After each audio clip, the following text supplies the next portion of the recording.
Assalamualaikum warahmatullahi wabarakatuh. Berjumpa kembali di channel Bayan Hidayah. Kali ini saya akan membacakan hadis tentang keutamaan menginfakkan harta, ayat ke-31 kitab Fadilah Sedekah karangan Muhammad Zakaria. Bismillahirrahmanirrahim. Innama amwalukum wa auladukum fitnatun wallahu indahu ajru adimu fattaqullaha mastada'tum wasma'u wa ati'u wa anfiku khairil anfusikum wa man yuqasuha nafsihi faulaika humul muflihun, yang artinya sesungguhnya hartamu dan anak-anakmu hanyalah cobaan, dan di sisi Allah pahala yang besar.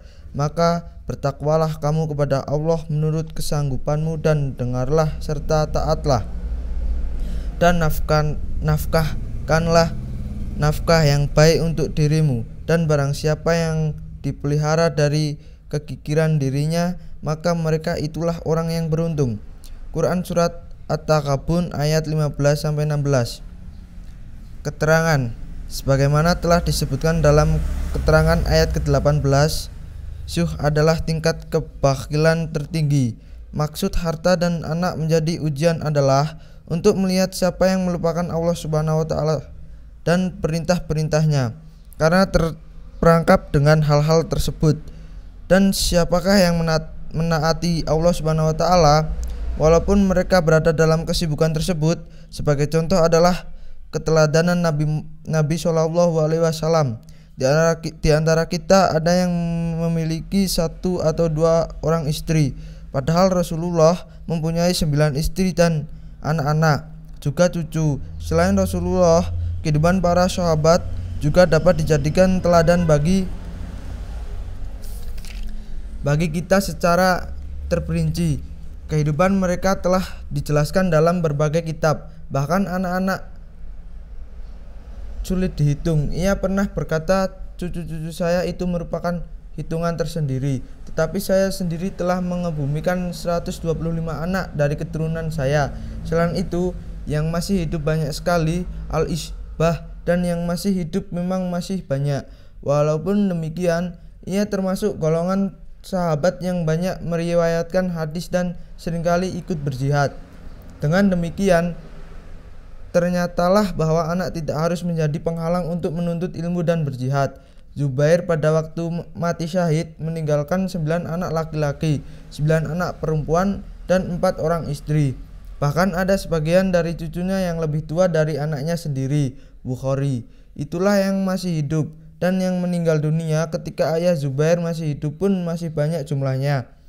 Walau demikian, ia tidak bekerja dan seluruh hidupnya untuk berjihad. Begitu juga banyak sekali orang mulia yang harta dan anak mereka tidak menjadi penghalang bagi mereka dalam memperjuangkan agama. Dan di antara mereka yang berdagang, perdagangan mereka tidak menghalangi kerja agama yang mereka lakukan. Sendiri memuji mereka di dalam firman-Nya,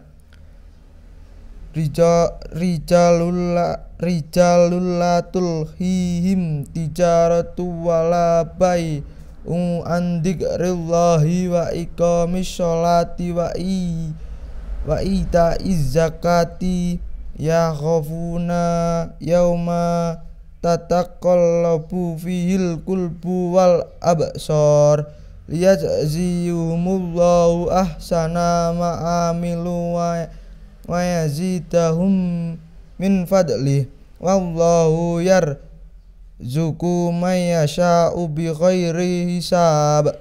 Laki-laki yang tidak dilalaikan oleh perniagaan dan tidak pula oleh jual beli dari mengingat Allah, mendirikan sholat dan membayar zakat, mereka takut kepada suatu hari yang hati dan penglihatannya menjadi goncang, supaya Allah memberikan balasan kepada mereka yang lebih baik dari apa yang telah mereka kerjakan, dan supaya Allah menambah karunia-Nya kepada mereka, dan Allah memberi rezeki kepada siapa yang dikehendakinya tanpa batas. Quran Surat An-Nur ayat 37-38. Dalam semua penafsiran tentang ayat ini disebutkan bahwa mereka menjalankan perdagangan tetapi perdagangan mereka tidak menghalangi mereka dari mengingat Allah Subhanahu wa taala. Ketika mendengar azan, mereka segera meninggalkan perdagangan dan bergegas mengerjakan sholat. Durul Madsur. Demikian isi ayat dari ke-31 hadis tentang keutamaan menginfakkan harta, kitab Fadilah Sedekah. Semoga bermanfaat. Jangan lupa like, komen, dan subscribe. Wassalamualaikum warahmatullahi wabarakatuh.